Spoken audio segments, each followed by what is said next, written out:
Measures for modern energy harvesting is one of my favorite things to talk about. And unfortunately, it's one of the most underrated.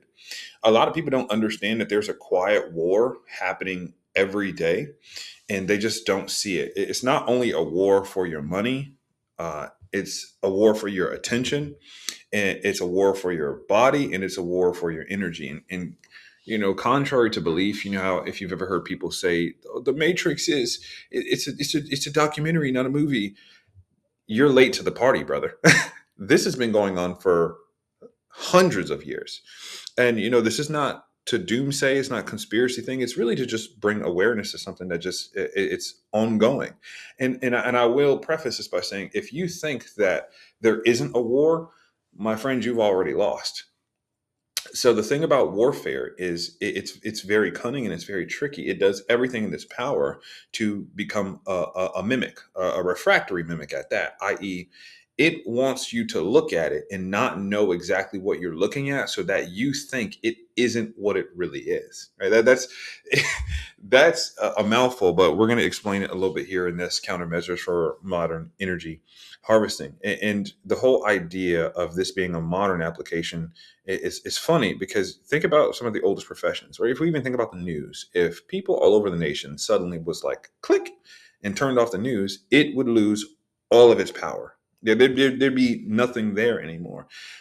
People know that, but they still engage with it. So this is really not to try and convince the world or to don a cape to say, hey, go start screaming from the heavens and try and convince people. It's more so for the people who want to be intelligent or have a modicum of desire for a better future to say, okay, well, then if that's true, I realize my phone is not just a phone. My food environment is not just food. My habits are not just habits.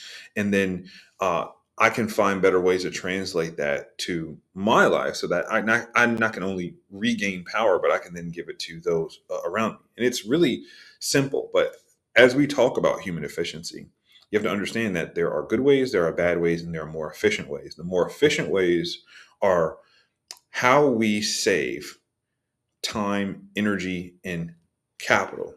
The pseudo renewable resources, to ensure that they are employed in the right places, that we on the back end have the best chance of getting more.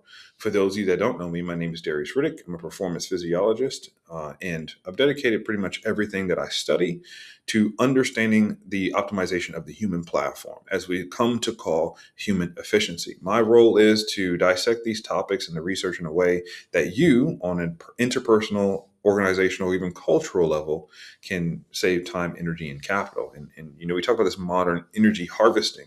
So many people talk about attention being the new currency, but you don't really understand how lackluster that conclusion is. So I've dedicated quite a significant amount of time into the idea of energy as capital, to understand what that really means. And so much so that I've come to realize how strong the cross discipline understanding is. So, what that means to me is, if we think about assets and liabilities, two things that people are very familiar with, right? We have them here on the screen. We have the green assets and we have the red being liabilities. Now, where assets and liabilities are only commonly looked at in finance, we can also look at assets and liabilities in fitness, in health goals, and how it translates to developing robust countermeasures for modern energy harvesting. Okay. It's not to completely remove you from all sources that may require input of energy. It's just to be more of a delegate with which ones are going to be the best returns for you. And you'll notice that a lot of this language actually is shared across finance and physiology. And I think one of the most important things that we're doing now is realizing just how much these cross disciplines have in common. For example, we talk about assets and liabilities. We know that assets are things that are going to give you a positive return. They're going to pay you back. In finance, they say things that you grow your net worth, or that are going to cash flow you. Liabilities are assets that are the opposite. They depreciate in value, or that you're going to have to pay a significant amount of interest on that you'll never get a greater return than what you put in. And my conclusion, as a kind of a physiologist and an engineer perspective, is that if you can understand one and you can respect it, then you can master the other. And most of it just comes down to assets and liabilities. Or for my engineers, my math nerds, you're looking at inputs and outputs and composites and functions. So the main thing here is ensuring that where you're employing your energy is going to go out, do its job, but give you more energy in return. So you really just look at this, and I know I've been talking a lot. You take this column, these assets and liabilities, and if you haven't checked out the countermeasures for a modern energy harvesting guide, you can find it on endurebeyondpod.com.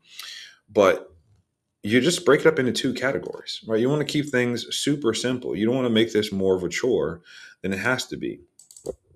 So if we think about physiology, we think about longevity, we think about if we take it back to way yonder, uh, our ancestors, right? If we think that's hunter gatherers, okay, you say they were hunting and they were gathering, so they needed things like mobility, they needed movement, they needed to be able to catch prey, to escape predators, they needed to build.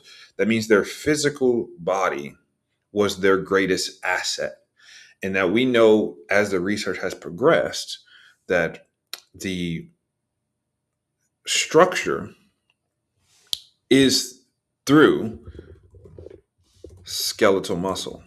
So a lot of my very smart colleagues, the big brains, figured out, as if it wasn't obvious, that skeletal muscle is the organ for longevity. It helps with mobility, it helps with movement, it helps you to uh, per, prevent metabolic disease, things like frailty, and just enjoy life, really. And plus, it looks really good. Okay, so I think that's really important to understand too. There is an aesthetic piece to that, and if we look at it as that simple, then we know that the liability in this case would be low muscle mass. Okay, and if we break this down even more for skeletal muscle, right? The one way we get skeletal muscle is through strength training.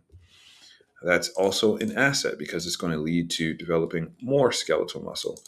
Uh, I gotta work on these colors. Okay, and if we look at uh, the counter to that, we know it's going to be a sedentary lifestyle.